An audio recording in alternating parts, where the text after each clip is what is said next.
Dear student, आप सभी का स्वागत है अपने YouTube channel career launcher academy. और माय डियर स्टूडेंट, जैसा कि पिछली क्लास में हमने एक बेहतरीन टॉपिक को डिस्कस किया था 12th फिजिक्स का, and the name of topic is when electric dipole is placed in an external uniform electric field या uniform external electric field. My dear, उसमें हमने एनालिसिस की थी इलेक्ट्रिक डाइपोल के ऊपर, और उस एनालिसिस में हमें पता चला था जब इलेक्ट्रिक डाइपोल को हम एक यूनिफॉर्म इलेक्ट्रिक फील्ड में रखते हैं तो उसके ऊपर कोई नेट फोर्स नहीं लगता, तो दो फोर्स लगते हैं उसके एंड पे, and these two force are equal in magnitude and anti parallel to each other, that's why the resultant force is equal to zero. तो इस पे जो रिजल्टेंट फोर्स था वो किसके बराबर था माय डियर? जीरो। लेकिन वहां पे हमें पता चला कि इट एक्सपीरियंस अ टॉर्क। क्या एक्सपीरियंस करता है माय डियर? टॉर्क एक्सपीरियंस करता है। और देखिए, जब वो टॉर्क एक्सपीरियंस करेगा तो इसका मतलब क्या है? इस डाइपोल की डायरेक्शन क्या होगी? चेंज होगी। इस डाइपोल की जो डायरेक्शन है, जब इसके ऊपर टर्निंग मोमेंट लगेगा तो इसकी डायरेक्शन क्या होगी माय डियर? चेंज होगी।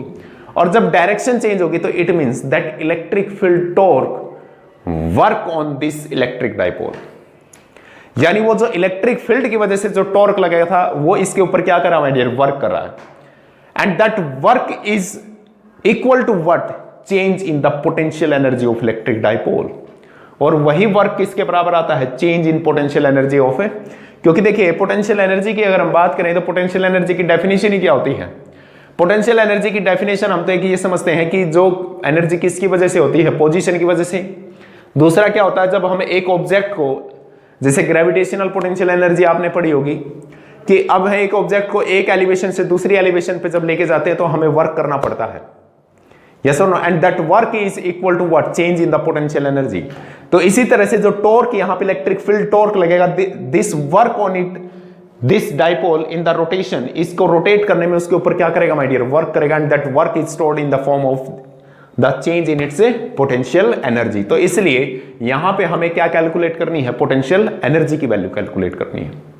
अब पोटेंशियल एनर्जी क्यों? क्योंकि जो वर्क होगा वो किसके बराबर होगा? Change in potential energy. Therefore देखिए, यहां पे अगर हम बात करें the work when an electric dipole is placed in an external electric field, the electric field torque does work on it beta.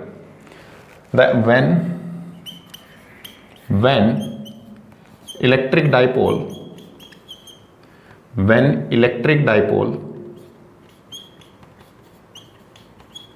placed in uniform external electric field, it experience torque, ये पिछले topic से हम discuss कर चुके हैं।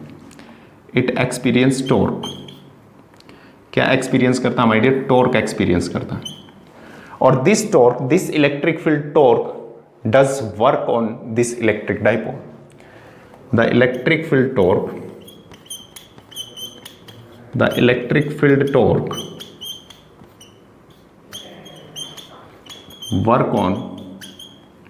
does work on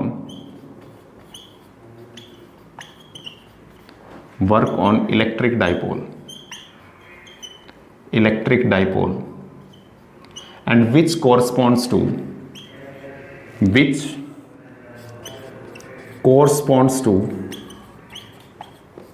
change in potential energy.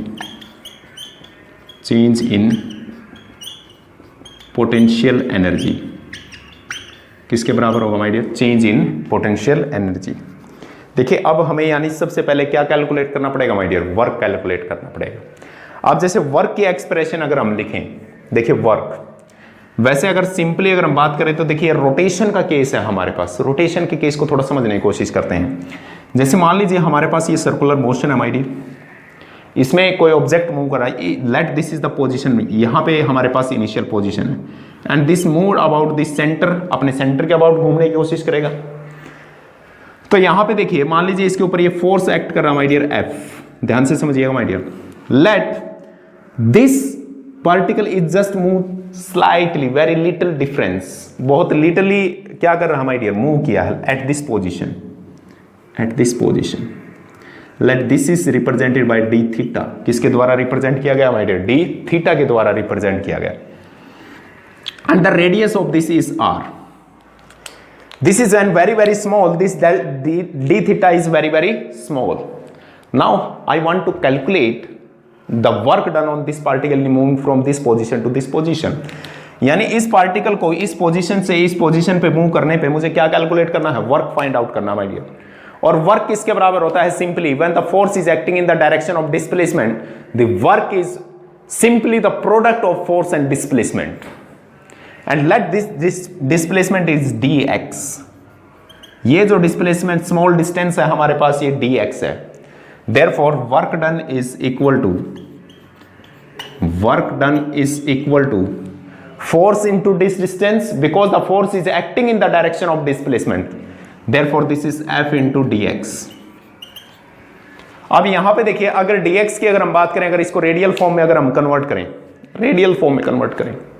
यानी अगर इसको हम एंगुलर फॉर्म में अगर हम कन्वर्ट करें, let this theta is in radial, तो यहां पे देखिए this dx is equal to what, R D theta. ये dx किसके बराबर आएगा, आर डी थीटा के बराबर आएगा. जब इस वैल्यू को यहां पे पुट करेंगे तो work is equal to F R D theta.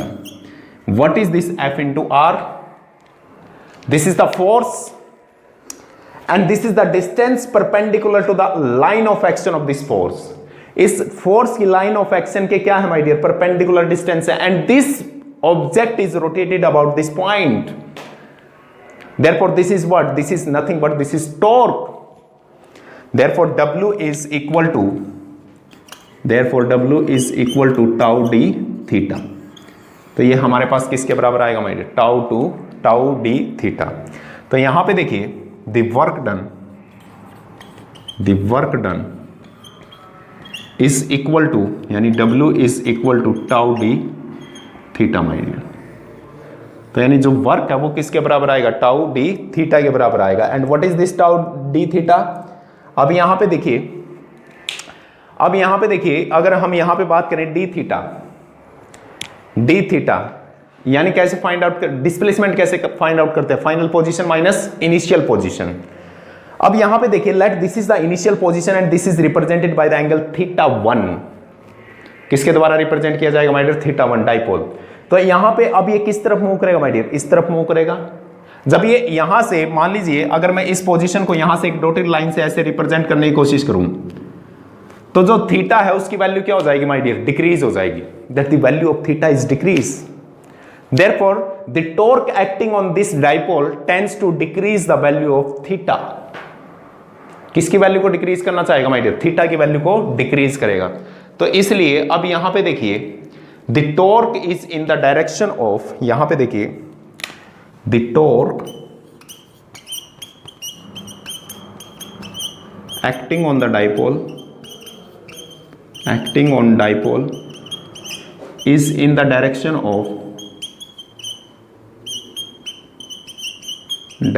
of decreasing theta.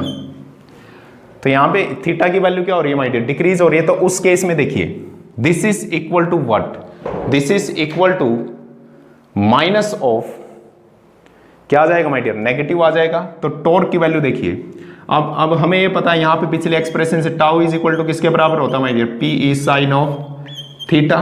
तो यहां पे जब थीटा की वैल्यू डिक्रीज होगी तो टाउ इज इक्वल टू क्या आ जाएगा my dear, minus of P E sine of theta. तो इस वैल्यू को जब यहां पे पुट करेंगे तो W is equal to minus of P E sine of theta into D theta. And this work is what for, this is an very infinitely small element, small rotation के लिए था my dear, small rotation के लिए. अगर हमें एक definite change के लिए फाइंड आउट करना तो देन वी इंटीग्रेट, क्या करेंगे my dear, integrate. Therefore upon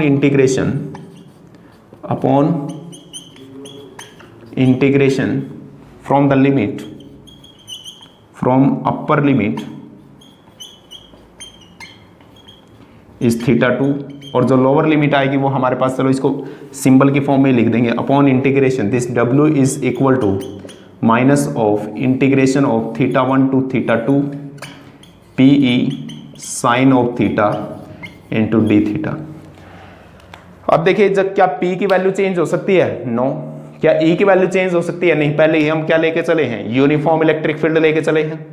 तो इन दिस केस अगर हम थीटा को क्या करेंगे माय डियर, साइन थीटा को इंटीग्रेट करेंगे, the integration of sine theta with respect to D theta is equal to minus of cos of theta plus C constant. यहां पे देखिए therefore W is equal to minus क्या हो जाएगा my dear, plus, तो minus को रखते हैं वैसे, माइनस यानी PE को बाहर ले लेंगे, PE this is minus of cos of theta, theta 1 to theta 2। अब यानी यहां पे जब लिमिट को पुट करेंगे तो W is equal to what, this is equal to minus of PE and this is equal to minus of cos of theta 2 plus cos of theta 1 and this is equal to minus of PE cos of theta 1 minus theta cos of theta 2 my dear. This is equal to work and this work is equal to what? This work is equal to the potential energy और ये work किसके बराबर आएगा my dear? Potential energy के बराबर आएगा। अब यहीं पे अगर इसको हम ऐसे लिखें, अंदर मल्टीप्लाई करके भी लिखें, तो W is equal to PE cos of theta 2 minus PE cos of theta 1 and this W is equal to delta U। किसके बराबर आएगा my dear? Delta of U के बराबर आएगा। अब यहां पे देखिए सिंपली अगर हम इसको यहां पे भी फाइंड आउट कर सकें तो यानी अब देखिए जो वर्क डन आएगा that is minus of delta of U। किसके बराबर आएगा my dear? Minus of delta of U के बराबर आएगा, क्योंकि this is what, this is the change in potential energy और यहां पे देखिए हमारे पास क्या साइन आएगा माय डियर? नेगेटिव। अब इसी को यहां से देखिए जो हमारे पास पोटेंशियल एनर्जी है सिर्फ किसका फंक्शन है? थीटा का फंक्शन है। Therefore U is equal to PE cos of theta.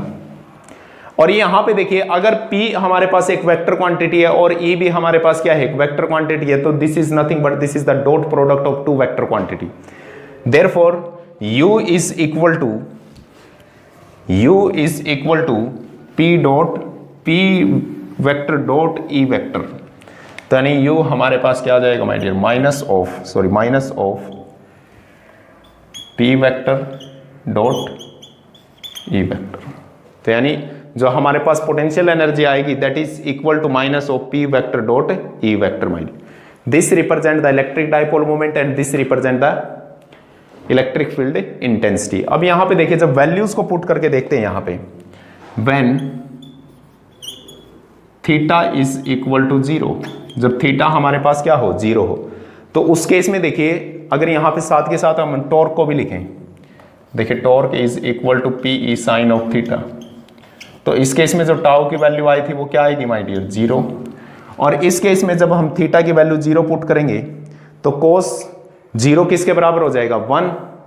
तो it means UE is equal to किसके बराबर आ जाएगा my dear? Minus of PE। किसके बराबर आएगा my dear? Minus of PE।